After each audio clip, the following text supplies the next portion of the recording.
Okay, so I had the GoPro. I've been here for a while, looking everything high and low over this. It's not the most ideal situation because apparently the owners of the home are not here, so I was not able to get in and do very much. Couldn't go down into the basement area, look around here.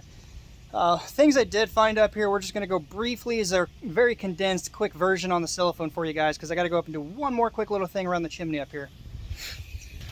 So as far as this down here, as I stated earlier, it's blowing air. It's cold air. I don't see any lint in there, so it does not appear that is a dryer vent. It's just blowing static air that's cold. It could possibly be a condensation moisture issue with this, with warm air, cold air, causing moisture and condensation. It also appears that this may have been added at a later point. I don't know, because the color of the mortar versus the color of this stuff around it, patching it, it looks like it's done at a later time. As far as the grade, there's no water running back. Looks like it gutters down to a perimeter drain. The grade of the ground is much lower than inside. Looking at this down here, the floor, looks like there's fans on it. I don't know if a remediation company or who got those. I don't know. I have no idea. But the height, I'm going to rule out any groundwater flowing back in. As far as water hitting the brick and running down, you're looking for cracks, punctures. There's a nail driving this strap in. It feels solid. I don't think it's anything water getting in there. I don't necessarily believe it's this here, but then again, it may not even be a roof leak because of what's going on here. It could possibly be the condensation. So let's just quickly, as I said, condense quick video for you. Given that there's gutter guards, I'm going to rule out the fact the gutters are clogged. A little tip, you can typically tap going down and around your gutters. You will hear a density change. If these are clogged, you'll hear more of a thud instead of a dunk dunk dunk, like a hollow noise. So it's not clogged. Therefore, I'm eliminating anything backing up. It's not a ice dam because it's middle of summer. So I'm going to roll that out. As far as pattern, there's the offset to the shingle starter. The shingle offset's over here, so that's plenty far. The pattern does look to be pretty good. I've looked at the flashing's in everywhere. Some of them are a little higher, but they all look to be there. The kick out is not there, but I'm going to roll the kick out because it'd be dumping out right on this right here. Looking up underneath, it appears to be like there's a piece of mill finish flashing up in there coming out over the bricks. So I don't think that's the issue. I think this is strictly a decorative piece of siding. Nevertheless, we would have chiseled a little corner here and put a kick out, getting it out over this, because I'm not sure what's under there because I can't see it. So I'm eliminating all this stuff here. Then what we're going to look for is anything in this general area up. The ridge vent is there, the ridge cap is up there, it's tucked up under. This is a 12-12 pitch. It's a little slopey, pitchy, so I don't necessarily want to go up holding my cell phone in my hand without gloves because the roof is hot. I have cushion, cougar paws. I'm going to jump up here just a little bit and look at this right here. So there's a few other areas of concern that are a little more concerning what I think the issue could be if it is a roof leak. So I will try to bite my little finger hole grabber thingy and climb up here. So hold on, hold tight. Got my caulking, biting my phone. Get up here and get situated.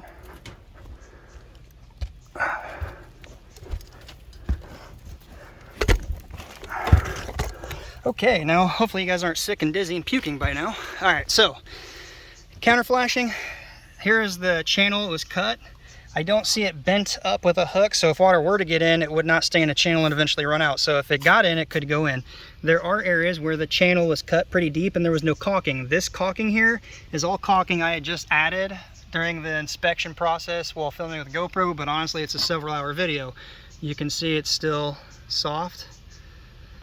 And then here, still soft. That's everything I just did. So water hitting this, coming down, getting into channels like that, easily a possibility. So we're addressing that. I ran out of caulking to go back, get the caulking gun, new tube, and fill this last little bit. The corner here, we had a big heavy rain blowing about 3 inches of rain down within a couple-hour period, blasting this. There's areas where there's about a good inch gap there. Compare it to the size of my finger. If it focuses, it's bigger than my finger. And I could see OSB subsiding back there. Anything hitting this wall right here with a very small overhang could have easily been going down in this between the cedar trim board, where your cedar siding terminate into the cedar trim board where the brick goes behind. If it got back there, it could easily bypass all flashing dripping in and run down, which puts you right in the vicinity of where the supposed leak is. Again, I say supposed because I did not see any evidence on the ceiling or top seal plate.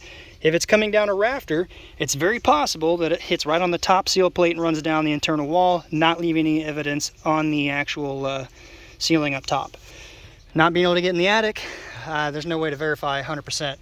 The other couple things that I had seen is this flashing right here. Again, there's no caulking, no sealer, but the more important thing, due to water surface tension, this appears to have had a very slight slope leading right into there. You mix that with water running down the brick right here, hitting this, and surface tension, path least resistance, going to channel right into there, bypassing the flashing. Right here, this piece of flashing is one I just shoved in there because I've showed this in other videos. The corner right here, the flashing that was in here did not extend down. And when you run your flashing on the bottom roof right here up and your shingles cut around it, there's this little corner right here where that goes up. Well, if you terminate this flashing and you fold it and slice it down, you've got a penetration right there. Bring this piece of flashing down behind the step flashing and you stop it and terminate it right at that, you've got an area, a little pinhole where water could run in. So any water running down your roof could easily be getting in. What I did is I took a piece of step flash, trimmed it so I didn't have to fight it.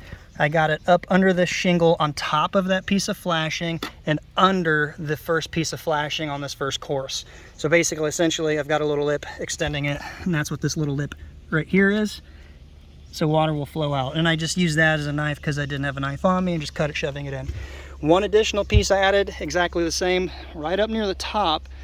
Right up in that area, there was a piece that was extended too high and the one below it was too low, so it didn't have a proper lip overlap. So I went ahead and just did the same thing. I tucked one up under the counter flashing, lifted the shingle a little bit, lifted and pulled out on the flashing that was up high, and added a second piece under it to just bring it down lower. Not to here, I'm just exaggerating here to kind of show you I brought it down lower.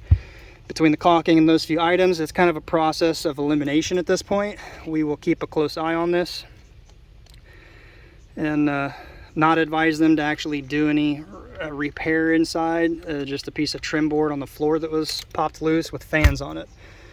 I don't know how wet it actually was. No one's here for me to see. By the way, a tip on caulking.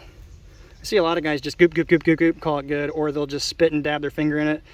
Use one good press of the caulking gun, pressing it into there, then use your finger like I just did and pressing a nice smooth thin bead. And if you have a little buildup like this, then I try to taper it right here and just run that down like that. It looks a whole lot better than the way I've seen some people do it. We're gonna add just a little more in that little riglet that was cut. Okay, I am burning up. I need to get ready to get out of here. I hope the video helped. I hope it gave you a little conclusion to last night's live stream. I hope to get this uploading in some 5G here where I'm at. I don't think the camera does it justice, but I taste salty sweat coming down my face and in my mouth right here. So I apologize. But if you guys could, give it a thumbs up. I do this for you guys. So stuff I do pretty much any day, every day already. If it could help a few of you out there, then great. That's what I'm doing it for. Give it a thumbs up. That's all I ask. Until next time, be safe. We'll see you on the next video. Oh, yeah, hit the subscription button so you're notified when it comes out. All right, until next time, be safe, and we'll see you on the next video.